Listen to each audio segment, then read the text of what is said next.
Hey guys, and welcome back to my lilac hill. Today is finally the first day that we've had in like 4 weeks that it hasn't been super windy. So I am out in the garden getting my landscape fabric down. I've talked in the past about how much I hate landscape fabric, and for the most part that's still pretty true. It's not my ideal situation, but it's what I have to do for this year. I was going to use a product called Bio 360. It's made from corn, it's 100% natural and biodegradable, but it was out of my budget for this year. And I did have somebody offer to let me use their tractor implement to add on to our tractor in order to be able to put that fabric down. But with time constraints and budget, it was just easier for me to use this stuff, which is the DeWitt landscape fabric. I'm gonna flip the camera around and show you what I'm talking about. Okay, so this is what I'm using. Comes on a roll like this, and it's folded in half, which is really inconvenient. I understand why they do it for shipping purposes, but it's annoying when you're trying to work with it. But these are 36-inch beds with an 18-inch walkway, and you can kind of tell the difference. These first two rows I did with Kyle's help a couple of weeks ago, and it was so incredibly windy that these two rows are wrinkly, they're not straight, they're awful. They're down, but they look terrible. And then compared to these that are pulled tight and look nice and straight. So it's definitely easier when the wind is not working against you. So I'm going to try and get all the way up to the straw that you see where the potatoes is. Everything from there east is all going to be rows of landscape fabric. There's a couple of rows on the west side of that straw that will be landscape fabric, but most of that's actually going to be open because it's going to be a lot of root crops and cool crops that I don't really care about the landscape fabric with. So these first 4 rows here are going to be tomatoes, and then we have a couple rows of peppers followed by eggplant and okra, I believe. So I think that's what all of this is. If I look at my plan, I could tell you, but off the top of my head, I think that's what it is. And in the walkways, eventually, I'll be laying down a bunch of cardboard. This entire old building shed thing is full of cardboard for me to lay down in my walkways. And then I'll cover it with straw. And I don't know if next year I will rip this fabric out or if I'll use it for another year. Ideally, if my budget allows, I'm going to rip this out and I'm going to use the biodegradable stuff and start really working on building up my soil and more of like a, not entirely a back to Eden style garden, but just try to be a little bit more organic. And yeah. So the reason I don't like this is it is plastic, and I really don't like plastic. There's a lot of research out there. You could do your own research on it, but I just don't like plastic. I don't really want it in my garden. But just being me, and I don't have any employees yet. Hopefully next year I'll have some employees. But it's just me this year.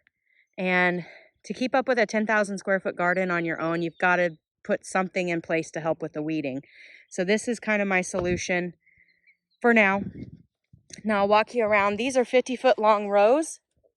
And again, they're 36 inches wide. And if I walk down to this other end of the garden, it's all going to be my cut flower garden. So everything you see to the north of where this landscape fabric ends, this direction here is north. All of that is going to be my cut flower garden. So there's going to be quite a bit in there as well. And I haven't even started making rows or anything for that part. But the most important part is where my CSA members' vegetables are all going to grow. So that's what I'm working on first. And I don't know how far I'm going to get today. I'd really like to get at least everything to the east of the straw, which is where the potatoes is. I'd like to get that all covered, but we'll see. It's about 2:30. So, I mean, I've got plenty of time. I've got my 4-year-old out here with me too. So it kind of depends on how cooperative he is. He's being pretty good right now. He's actually laying down, almost taking a nap. So I might be able to get quite a bit of it done, and I'll show you what it looks like when I am. Okay, so I'm taking a quick water break and I've gotten 4 rows done. I've got 2 more to do as far as the number of landscape fabric covered rows that I'm going to have on this side. I'm going to get those done, and then I'm probably going to have to head inside and get some other stuff done before supper and get Miles cleaned up and things like that. But I want to show you the progress so far. Okay, so this is what we've got, and this one, this one, this one, and that one are the ones that I've done so far. I moved my stake over so that I know where the next row starts. And the more I look at it, the more I want to go and rip those 2 rows up and redo them. Because with as wrinkly as they are, it's just an opportunity for wind to get under there and rip them out of the staples.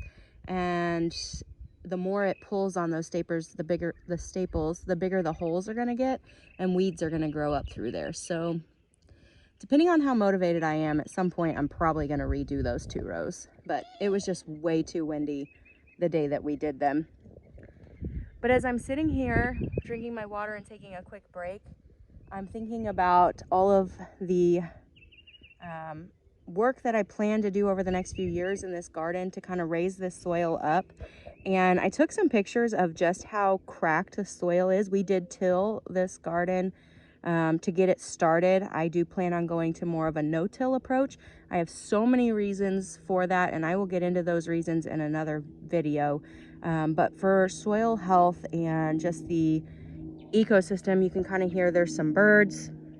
I want to add more species of birds to our area. I want to add more species of beneficial insects. And how you do that is by taking care of your soil. And so I am hoping that in the next few years I can come back to this video and see where this is, and I don't have plastic anymore, and my soil has literally been risen up because I'm going to be adding so many layers of straw and mulch and compost over the next few years that you're not going to see the cracking soil. I could get into a whole spiel on soil health, but my camera battery is dying, so I'm not going to do that in this video.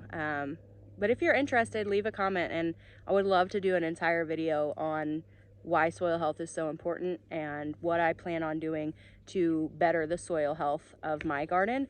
It was not ideal for me to till, and I'll get into that a little bit later on, but I did it just to get the garden started, and over the next few years I'm going to be working really, really hard to improve the soil health.